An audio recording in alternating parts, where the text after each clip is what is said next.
story this half hour. A first-hand account from the middle of the largest wildfire in the country right now. Take a look at this video. This is from the Bootleg Fire in Southern Oregon. A couple shot this video as they made their escape with flames spreading all around them. That fire has burned more than 360,000 acres, and it's still growing. That video is terrifying. Even more evacuations were ordered last night. Galen Etland spoke with the couple who made it out, but lost everything. Here's my truck. You can hear the pain in Russell King's voice walking through his property near Bly, Oregon. Here's where our house was. He and his girlfriend, Fawn Smullen, built a home here together, which is now gone. It's all burnt. It's ankle-deep ash. The couple is now staying with a friend in Yamhill County. But just days ago, they were running for their lives. Trees along the road engulfed by the Bootleg Fire. I don't know how we managed to just squeeze through it, but we did. It was sort of like Armageddon up there. The skies were dark. The sun was red. Well, here we are, day 4 of our apocalypse. Less than a week before, Russell and his neighbors spent days fighting the fire themselves before crews were there. We're fixing to try to put some of this smaller stuff out that's on this right side of the road, try to keep it contained to the left side. But as crews working the fire lines have found, flames are jumping through dry terrain because of flying embers. This creates more hot spots further away. They're using foam to take on some of those spots. But with the fire spreading faster than they can reach, it's incredibly sad. And we're not the only ones that are up there that have lost everything. Many face the same sadness as Fawn and Russell. We're lucky we had a friend who could, take us in for a couple of days. And although the pain is fresh, I really don't know what else to say about this. We've lost everything. So is their gratitude for those who gave them clothes and shelter. Something does happen in Oregon. When something does happen, there are enough good people that we do come together. We're okay, and it's a lot easier to cope that way. Perspective to keep going. We made it out alive. We're together. And rebuild life together. Galen Etland, KGW News. There are other fires burning in Oregon and Washington right now as well. We have the latest on all of them at KGW.com. You can also text the word wildfires to the number on your screen, 503-226-5088, and we'll text you back with a direct link to that online coverage.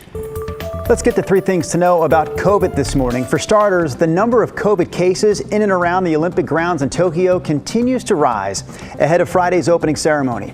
Olympic organizers say 71 people have now tested positive, including 31 international visitors who were expected to either compete or work at the Games. Some of the other new cases include team officials and support staff. That takes us to number 2, more bad COVID news for Team USA. USA Basketball says Chicago Bulls star Zach Levine is in COVID protocols. The timeline for his return isn't clear at this point, but there is a chance he could be back with the basketball team later this week. Meanwhile, on the women's side of the basketball court, Katie Lou Samuelson announced on Instagram that she won't be playing now after she tested positive for COVID. She also added that she is fully vaccinated. Samuelson's announcement came just one day after gymnast Kara Eaker also tested positive for COVID. Eaker made the U.S. women's gymnastics team as an alternate. And number 3 is reaction about all this from the man who chairs a panel of health experts advising Olympic organizers in Tokyo. Despite these growing number of cases, Brian McCloskey says he expected the cases and the number is actually lower than what was initially predicted.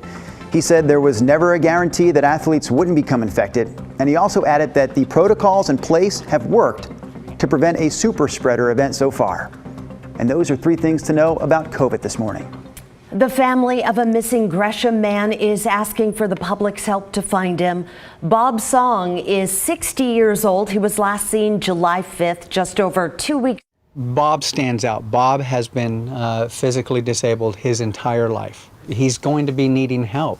He means a lot to our family and his neighbors. So Bob lives near Southeast 182nd and Division. Relatives say he's 4'7" and has special medical needs.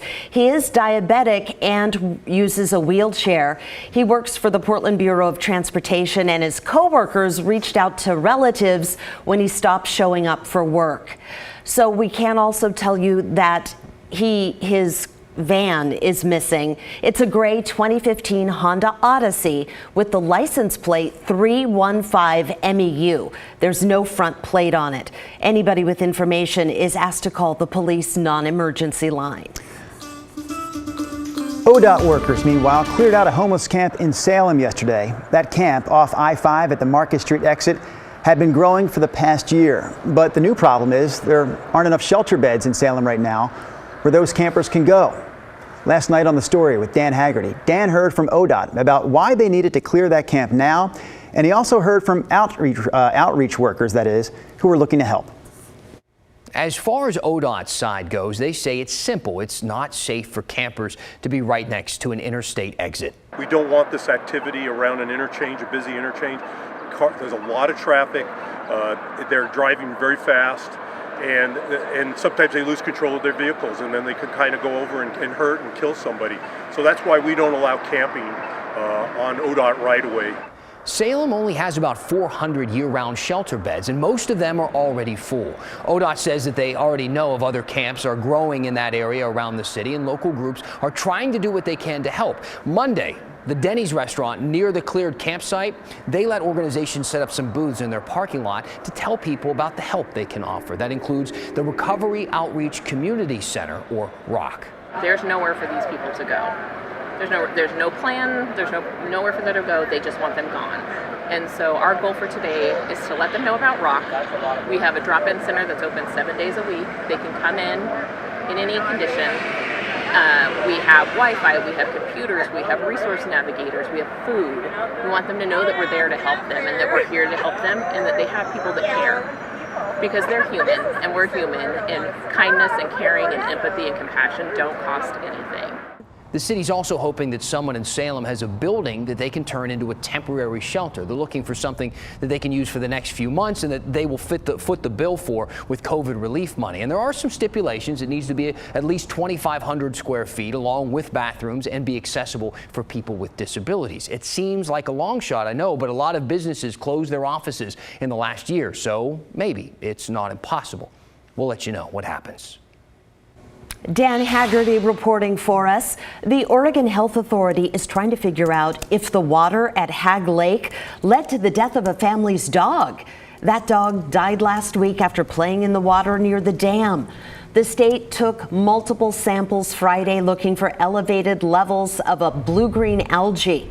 The toxins can make an adult sick, but children and pets are even more at risk. The health authority says even if you don't see an advisory near the lake, there are some key things to look for in the water.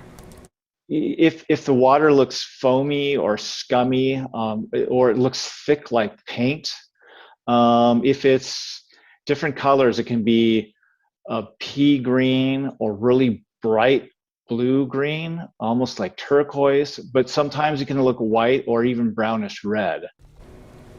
The state says it is still waiting on the full test results. One partially complete test came back and it was clean.